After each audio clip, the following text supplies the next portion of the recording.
പരിശുദ്ധ അമ്മ മാതാവിനും തിരുകുമാരും കോടാനുകോടി നന്ദി.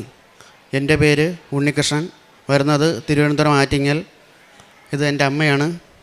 ഞാൻ ആദ്യമായി ഉടമ്പടി എടുത്തത് 2024 നവംബർ 12 തീയതിയാണ്. എനിക്ക് മാതാവിൻ്റെ വളരെ വലിയ അനുഗ്രഹങ്ങളാണ് ആദ്യമേ മുതൽ തന്നെ ലഭിച്ചു തുടങ്ങിയത്. ഒരുപാട് അനുഗ്രഹങ്ങളുണ്ട്. ആദ്യമായിട്ട് എൻ്റെ ചേട്ടൻ ഇപ്പം ഇല്ല. ചേട്ടൻ്റെ ഒരു കാറുണ്ടായിരുന്നു. കാറ് നമുക്ക് വയ്ക്കാൻ പറ്റാത്തൊരവസ്ഥയിലായിരുന്നു. ഒരു 2-3 മാസത്തോളം കാലം ഫേസ്ബുക്കിലും OLXിലും അതിൻ്റെ പരസ്യങ്ങൾ ഇട്ടിട്ടുണ്ടായിരുന്നു. എന്നിട്ടിൽ 1-2 പേര് ആൾക്കാർ വിളിച്ചിട്ടുണ്ടായിരുന്നു. പക്ഷേ നമ്മൾ വേണ്ടത്ര വിചാരിച്ച എമൗണ്ടൊന്നും അതിൽ കിട്ടിയിട്ടുണ്ടായിരുന്നില്ല. കഴിഞ്ഞ മാസം ജാനുവരി 8 തീയതി കൃപാസനത്തിൽ വന്ന് അമ്മയുടെ മുമ്പിൽ പ്രാർത്ഥിച്ച് നിയോഗത്തിലും വച്ചിട്ടുണ്ടായിരുന്നു. അതിനുശേഷം വീട്ടിൽ പോയി ഉടമ്പടി ഉപ്പ് വിശ്വാസ പ്രമാണം ചൊല്ലി കാറിൽ 3 തവണയും ഇട്ടു. അതിനുശേഷം കൃത്യം പിറ്റേ ദിവസം തന്നെ മാതാവിൻ്റെ കൃപയാൽ ഒരാൾ വിളിച്ചു. നമ്മൾ ഉദ്ദേശിച്ചതിനെക്കാട്ടും വില തന്ന് നമ്മളെ അനുഗ്രഹിച്ചു. അതിന് എൻ്റെ പരിശുദ്ധ അമ്മയ്ക്ക് കോടാനുകോടി നന്ദി. രണ്ടാമത്തെ അനുഗ്രഹം, എൻ്റെ ചേട്ടൻ പോയതിനു ശേഷം അമ്മ ജോലിക്ക് പോകാൻ പറ്റിയില്ല. 45 ദിവസം കൊണ്ട് അമ്മ വീട്ടിലിരിക്കുകയായിരുന്നു. അങ്ങനെ അമ്മയുടെ ജോലി നഷ്ടമായി. അതിനുശേഷം കൃപാസനത്തൊന്ന് പ്രാർത്ഥിച്ചു. അമ്മയ്ക്ക് 3-ൻ്റെ അന്ന് തന്നെ അമ്മയ്ക്ക് 2 സ്ഥലങ്ങളിൽ ജോലി ലഭിക്കുകയുണ്ടായി. അത് പരിശുദ്ധ അമ്മ ദേവമാതാവിൻ്റെയും എൻ്റെ ഈശോ അപ്പൻ്റെയും ശക്തി കൊണ്ട് മാത്രമാണ്. അമ്മയുടെ വളരെ വലിയ കൃപ തന്നെ നമ്മുടെ കുടുംബത്തിന് ഉണ്ടായിട്ടുണ്ടായിരുന്നു. മൂന്നാമത്തെ അനുഗ്രഹം, വീട്ടിൽ നിരന്തരം ഇഴജന്തുക്കളുടെ ശല്യം ഉണ്ടായിരുന്നു. എല്ലാ ദിവസവും വീട്ടിൽ ഇഴജന്തുക്കളുടെ ശല്യം കൂടിക്കൂടി വരികയുണ്ടായിരുന്നു. പരിശുദ്ധ അമ്മയുടെ ഉടമ്പടി ഉപ്പ് വിശ്വാസ പ്രമാണം ചൊല്ലി വീടിന് ചുറ്റാകം ഇട്ടതിന് ശേഷം ഇപ്പോൾ കുറച്ച് പോലും ഇഴജന്തുക്കൾ പോലും വീട്ടിൽ ഇപ്പോൾ വരുന്നില്ല. അത് അമ്മയുടെ മാത്രം കൃപ കൊണ്ടാണ്.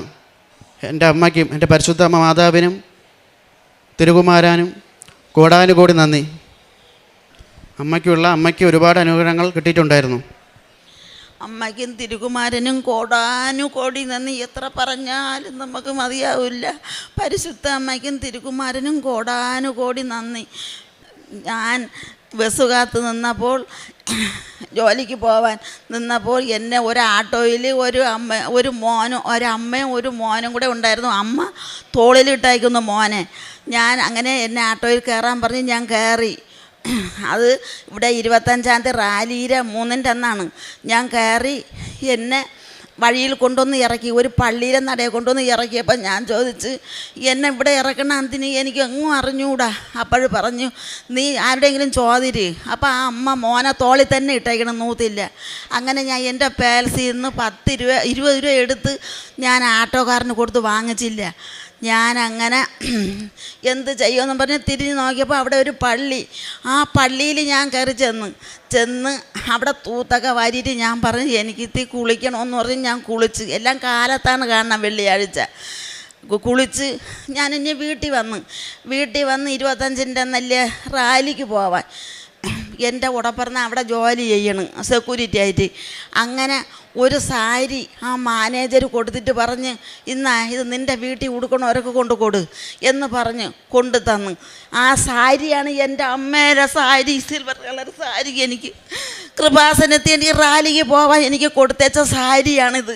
എൻ്റെ അമ്മേരെ സാരി കണ്ട, നീല തിരീര സാരി എൻ്റെ അമ്മ കൊടുത്തേച്ച്. ഞാൻ ആ സാരി കൊടുത്തോണ്ട് റാലിക്ക് പോയി ഇനി വന്നപ്പോൾ എൻ്റെ കാല് വയ്യ.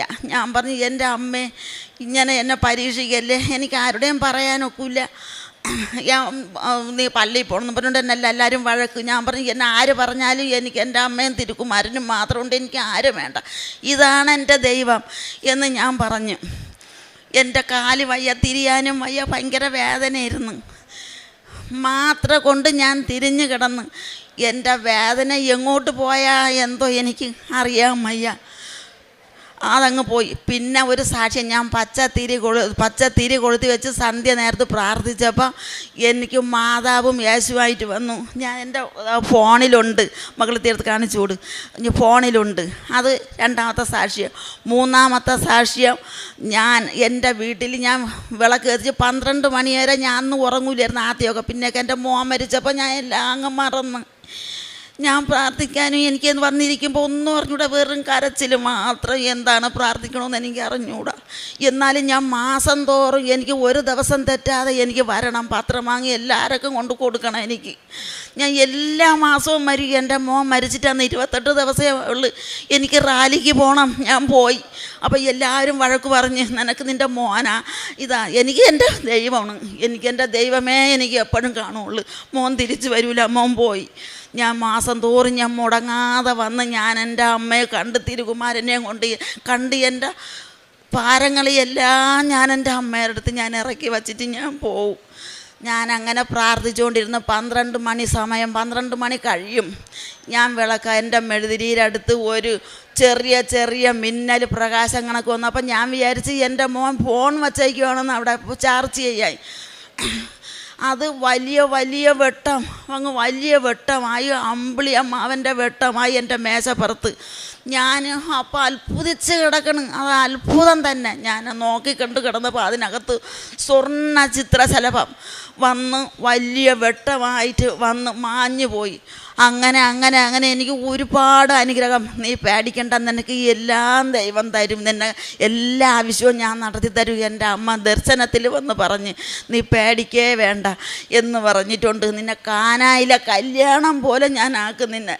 എൻ്റെ അമ്മ പറഞ്ഞു. എൻ്റെ തിരുകുമാരനും എൻ്റെ അമ്മയ്ക്കും കോടി ഞാൻ ആദ്യമായിട്ടാണ് വഴി കെടുക്കണത്. എനിക്ക് അറിഞ്ഞൂടാ. എൻ്റെ അമ്മ എനിക്ക് മരിച്ചായിരുന്നു, എനിക്കൊരു ജോലിയില്ല. ഞാൻ പറഞ്ഞു, എൻ്റെ അമ്മയെ എൻ്റെ മോനും പോയി, എനിക്കൊരു ജോലിയില്ല. എൻ്റെ അമ്മ 45 കഴിഞ്ഞപ്പോഴത്തേക്ക് എൻ്റെ അമ്മ എനിക്ക് ഒരു ജോലിക്ക് 2 ജോലി എനിക്ക് തന്നു. അമ്മയ്ക്കും തിരുകുമാരനും കോടാനുകോടി നന്ദി. എൻ്റെ മരണം വരെ ഞാൻ നിത്യതയിലും ഞാൻ വിശുദ്ധിയിലും ഞാൻ ജീവിക്കും. പ്രതിഷ്ഠിത പ്രവർത്തനങ്ങൾ ഞാനും അമ്മയും പത്രം വായിച്ച് ബസ് സ്റ്റാൻഡിൽ എല്ലായിടത്തും കൊടുക്കുന്നുണ്ട്. ബസ് സ്റ്റാൻഡിലും എല്ലാ വീടുകളിലും കയറി കൃപാസന പത്രം വിശ്വാസ പ്രമാണം ചൊല്ലിയാണ് കൊടുക്കാറുള്ളത്. ഓരോ പത്രം എടുത്ത് നമ്മുടെ അനുഭവങ്ങൾ പറഞ്ഞാണ് എല്ലാവർക്കും കൊടുക്കുന്നത്. അതുപോലെ തന്നെ കാരുണ്യ പ്രവർത്തനങ്ങൾ എല്ലാ മാസവും മുടങ്ങാതെ ചാരിറ്റി പ്രവർത്തനം ചെയ്യുന്നുണ്ട്. ചാരിറ്റിയിൽ ചെന്ന് അവർക്ക് ആവശ്യമുള്ള സാധനങ്ങൾ എല്ലാ മാസവും ഞങ്ങൾ മാതാവിൻ്റെ നാമത്തിൽ കൊടുക്കാറുണ്ട്. ശുശ്രൂഷയും നമ്മൾ അവിടെ ചെയ്യാറുണ്ട്. പരിശുദ്ധ അമ്മ ദേവമാതാവിൻ്റെയും തിരുകുമാരൻ്റെ പേരിലാണ് ഇതെല്ലാം നമ്മൾ ചെയ്യുന്നത്. അതുപോലെ തന്നെ ഞാൻ സ്ഥിരം ജോലിക്ക് പോകുന്ന വഴികളിൽ നിർധനരായ വയസ്സായ ആൾക്കാരെ കാണുന്നുണ്ട്. അവർക്ക് ഒരു നേരത്തെ ആഹാരം എല്ലാ ദിവസവും മുടങ്ങാതെ ഞാൻ കൊടുക്കുന്നുണ്ട്. നമ്മളെ കൊണ്ട് കഴിയാവുന്നത്ര സഹായങ്ങൾ നമ്മളെല്ലാവർക്കും ചെയ്യുന്നുണ്ട്. ഇതിനെല്ലാം സഹായിച്ച പരിശുദ്ധ അമ്മ ദേവമാതാവിനും തിരുകുമാരനും കോടാനുകോടി നന്ദി. യെശയ്യാ പ്രവാചകൻ്റെ പുസ്തകം 35-ാം അധ്യായം 10-ാം തിരുവചനം. കർത്താവിൻ്റെ വീണ്ടെടുക്കപ്പെട്ടവർ തിരിച്ചു വരികയും ഗാനാലാപനത്തോടെ സിയോനിൽ പ്രവേശിക്കുകയും ചെയ്യും. നിത്യമായ സന്തോഷത്തിൽ അവർ മുഴുകും. അവർ സന്തോഷിച്ചുല്ലസിക്കും. ദുഃഖവും നെടുവീർപ്പും അകന്നു പോവുകയും ചെയ്യും.